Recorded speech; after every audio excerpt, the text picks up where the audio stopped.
तो आज हम समीकरण के बारे में बताएंगे। जैसा कि एक क्लास 6 का बच्चा हमसे व्हाट्सएप के माध्यम से इस प्रश्न को पूछा कि सर जी ये प्रश्न हमें नहीं आ रहा है, इसको हमें बताइए। तो हमने कहा ठीक है बेटा हमारे पास भेज दो, हम आपको बता दे रहे हैं। तो ये समीकरण का प्रश्न होता है, समीकरण होता क्या है। जब तक हम समीकरण के बारे में जानेंगे नहीं तब से समीकरण का प्रश्न हल नहीं हो पाएगा। तो समीकरण को हम समझे कि समीकरण है क्या। सम माने होता है बराबर, आंकड़ा जो बराबर हो। जैसे तराजू का एक पलड़ा होता है, एक बायां तरफ होता है, एक दायां तरफ पलड़ा होता है, बीच में किली के दोनों तरफ लगा रहता है। जैसा पहले हमारा तराजू पटका होता था, तौलते थे लोग। उसी तरह से ये जो बीच में समझो कांटा है और इसके बायां तरफ और दायां तरफ दो पलड़े हमारे हैं और दोनों पक्ष बराबर होता है। जैसे कोई सामान ले जाते हैं, 5 किलो लेते हैं, 10 किलो लेते हैं, तो 5 किलो का बट्टा एक साइड रखेगा तो दूसरा किलो 5 किलो वजन करेगा। जब एकदम बराबर हो जाएगा तब आपको वजन देता है भाई कि हाँ दोनों हमारा बराबर है। उसी तरह से इस समीकरण को भी हमें लगाना है और इसको बराबर करके हमें एक x का मान निकालना है। तो इसमें होता क्या है कि जो दाएं साइड होता है उसको हम राइट हैंड साइड बोलते हैं। राइट हैंड साइड हिंदी में दायां पक्ष। और जो बराबर के बाएं तरफ होता है, बाएं तरफ होता है उसको हम इंग्लिश में बोलते हैं लेफ्ट हैंड साइड, जिसको हिंदी बोलते हैं बायां पक्ष। अब दायां पक्ष और बायां पक्ष को हमें जान लिया कि बराबर के जो लेफ्ट साइड है उसको लेफ्ट हैंड साइड बायां पक्ष और जो दाहिनी तरफ है उसको राइट हैंड साइड मतलब दायां पक्ष कहते हैं। अब इसके बाद हम समझेंगे कि जब बाएं पक्ष से दाएं पक्ष में हम किसी अंक को या जो भी हमारा 3x या +9 है इसमें किसी को बाएं पक्ष का उठा करके दाएं पक्ष में डालेंगे तो चिन्ह जो है ठीक उल्टा बदल जाता है, ठीक उसका उल्टा होता है। जैसे बाएं पक्ष से हमने अगर प्लस को दाएं पक्ष में ले जाएंगे तो प्लस वाला माइनस की धराकर हो जाएगा और इधर भी प्लस कर उधर ले जाएंगे तो भी माइनस हो जाएगा।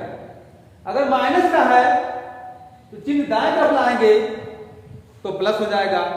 बुरा है पक्षांतर करेंगे, दूसरे साइड ले जाएंगे तो भाग हो जाएगा। भाग है अगर उसको हम दाएं साइड ले जाएंगे तो भाग वाला बुरा हो जाएगा और बुरा वाला भाग हो जाएगा। तो इस तरह से हम इसको जाने कि बराबर के जब किसी साइड से चाहे दाएं से बाएं या बाएं से दाएं हम पद को पक्षांतरित करते हैं तो उसका जो मूल होता है उसको लेकर के पूरा चिन्ह बदल जाता है। जैसे हम इसमें देखते हैं इसमें 3x है, 3x + 9 = x + 15 है। अब इसमें से हम क्या करेंगे,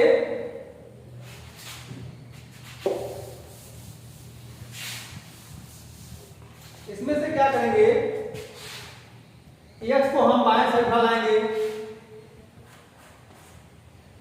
तो 3x।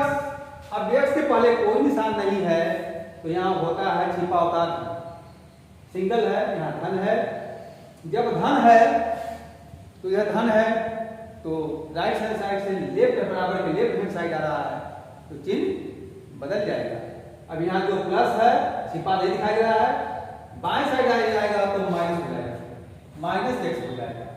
फिर बराबर का निशान लगाएंगे और फिर इधर 15 और ये जो +9 है इधर आकर के -9 है।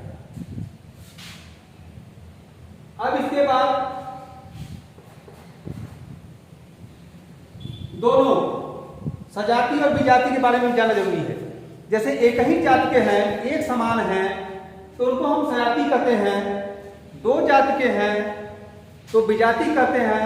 जैसे x है तो दोनों x हैं तो सजाति हुए। अगर वहीं पर एक x होता एक y होता तो दोनों में अंतर है तो एक विजातीय हो जाते हैं। जब दोनों सजातीय होते हैं तो जैसा हमारा प्रश्न में धन या माइनस होता है उस हिसाब से उसको जोड़ते हैं या घटाते हैं। अब अगर विजातीय होता है तो जुड़ता या घटाना नहीं होता है, वैसे ही उसका उतर जाता है। तो यहाँ पर हम देखेंगे कि 3x और -x, अब x के पहले अगर कोई निशान नहीं लगा है, कोई अंक नहीं लिखा है, तो इसको मान लेते हैं यह x माना, x का मतलब 1x है, x का मतलब 1x है।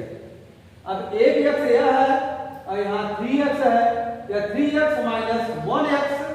अब 3x में से 1x माइनस है तो हम 3x में से -1x को हम घटा देंगे। जब घटा देंगे, माइनस कर देंगे, तो 3 में से 1 को घटाएंगे तो हमारा यहाँ पर 2x हो जाएगा, और इधर 15 में से 9 को घटाएंगे तो 6 हो जाएगा। अब अगले चरण में देखते हैं कि यहाँ पर 2 और x, यहाँ 2x है, 2 और x के बीच में यहाँ पे गुणा होता है, गुणा छिपा होता है। जैसे वहां पर 1 छिपा है, यहाँ घात भी 1 छिपा है, यहाँ +1 छिपा है, वैसे जब 2 और x के बीच में यहाँ पर गुणा छिपा होता है। जैसा मैंने बताया कि जब बाएं पक्ष से दाएं पक्ष में हम किसी अंक शब्द को भेजते हैं, अक्षर को भेजते हैं, तो उसका चिन्ह बदल जाता है। जैसे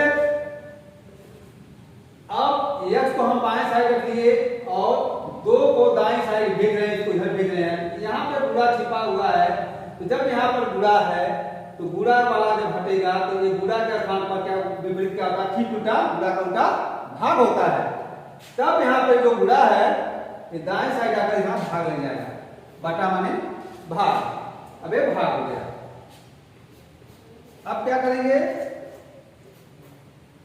2 का 6 में भाग दे देंगे, 2 का 6 में भाग दे देंगे, 2 का भाग दो, 2 का पारा पढ़ेंगे, पढ़ो पीछा ज्यादा ना हो। 2 के 2, 2 दूनी 4, 2 तिहाई 6, 3 बार में पूरा पूरा कट जा रहा है। तो यहाँ पे हमारा इसका मान आएगा 3। इस तरह से हम देखते हैं कि x का मान 3 हो गया। इस तरह से हम समीकरण में जो बराबर के बाएं साइड होता है उसको बाएं साइड, दाएं साइड होता है दाएं side, right hand side, left hand side बोलते हैं। इसके बाद बाएं साइड से हम दाएं साइड में जाते हैं, फिर उसका ठीक उल्टा बदलता जाता है। जैसा देखिए कि हमने इधर से 9, इधर से x को लाया, इधर माइनस हो गया, और उधर से 9 को राइट साइड में भेजा, तो इधर भी माइनस हो गया। अब इसके बाद यहां भी देखते हैं कि 3x में से इधर को हटा दे रहे हैं, सजाती है, दोनों x से हैं, तो 3x में से x घटा देंगे तो 2x हो गया, इक्वल टू 15 में से 9 घटा दिया तो 6 हो गया। अब यहाँ पर हमने बताया दोनों के बीच में गुणा छिपा है। जब गुणा छिपा है तो इस अंक को दाएं साइड ले जाएंगे, और जब यश को छोड़कर दाएं साइड ले जाएंगे तो 2 का इसमें गुणा को का भाग होता है, तो हम इसमें भाग दे देंगे। तो हम इसमें भाग दे दिया। अब x के बराबर इसका हमने भाग दिया तो 2 3 या 6 हुआ। इस तरह से यह 3 बार में पूरा कट करके 3 आ गया, 2 3 या 6, 3 बार में 6 कट करके 3 आंसर आ गया। इस तरह से हम समीकरण धीरे धीरे सीखेंगे, लगाते रहेंगे, फिर आगे बताते रहेंगे। तुम लोगों को अच्छी तरह से आप लोग अच्छा से आ जाएगा, और आप 1 बार 2 बार 3 बार में इसको अभ्यास करते रहिए। जहाँ कोई दिक्कत हो हमें कमेंट करते रहिएगा, और हमारे इस चैनल को सब्सक्राइब, लाइक और सब्सक्राइब करते रहिएगा। बहुत बहुत धन्यवाद, थैंक यू।